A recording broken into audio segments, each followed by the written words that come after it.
nagbubukid kasi ko. Natusok ng dayami. Ngayon, natusok ng dayami, nabutas. May butas nga raw, sabi ng doktor, na ako'y ganyang kahaba na dayami. Sabi niya, tsaka lang ika natin operahin. Lumala nang lumala kasi nga natakot na ako. Nung di na ako makakita, humingi na ako ng tulong kay Ate Vice. Lumapit lang ako sa kusa sa kanya na, Ate Vice, baka pwedeng tulungan niyo po ako. Hindi pa siya nagkakandidato. Talagang tinulungan na lang niya ako. Hindi siya nag-isip, tinulungan niya ako. Sabi niya, sige po. Tinawagan ko si Nanay Marisa para hingin information niya para mapa-schedule siya sa JBL para malaman yung ano yung kailangan ko ipagamot sa kanya. Sineservisan na kami ng mga driver at saka nila King. Basta sinabing ganong pecha, nihintay na namin sila dito. Hanggang sa dadaling kami doon, ibabalik kami dito. Pagpasok ng papel, paglapit sa doktor. Basta kami pagdating doon, nakukulang, nag-iintay kami ng tawag.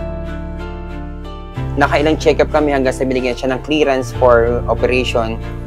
Unang problema niya, paano siya magpapa-clearance? Kasi ang daming lab test na kailangan. Sabi ko, Nay, kami pong bahala dyan.